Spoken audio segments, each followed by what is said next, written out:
Pagpalang hapon mga kaarobyan.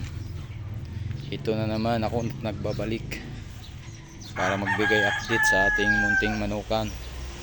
Balito yung view ng ating munting manukan. Yung style nating tipo na malimit ko nang i-upload. Hindi pa nga lang iba, hindi pa na pipinturahan at kailangan pa ng budget. Kailangan pa muna mag-out. Kaya tayo ito for sharing ito. Ito naman ay gagamitin natin next week. Ito ay Pulse Spark Gray na may lahi ng 2 months at saka may kasalukuyang naglilimlim.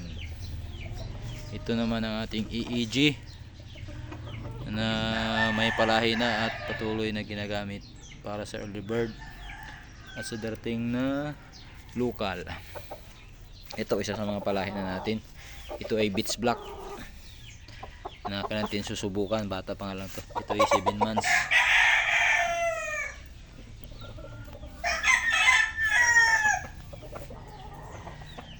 Ito ay 5 months, malapit na maglaban. Bali meron pala tayong bagong linyada. Ito ay Gal Lugon pa nga lang. Ito naman ay palahi na natin abuhin. Ito naman ay for sharing sa may gusto. Ito ay sweater, napakagandang manok. Issue lang ay bagong pungos. At dito naman tayo sa palahi nating Pulse Spark.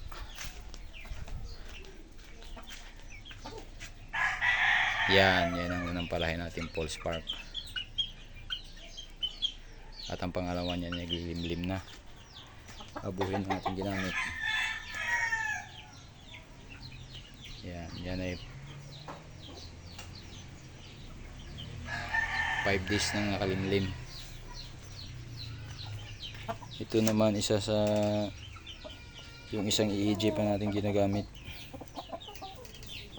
Yan.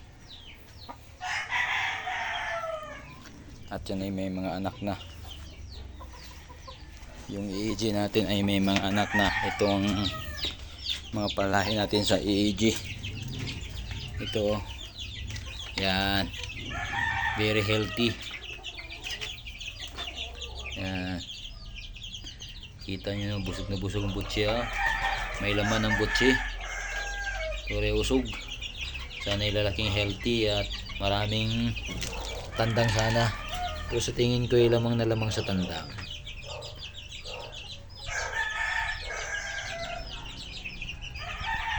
So hanggang dito na lang mga kasabong. Salamat sa panonood at sana ay sa mga hindi pa naka-follow, sana ay mag-subscribe. Kahit subscribe lang sa aking munting YouTube channel. Maraming salamat.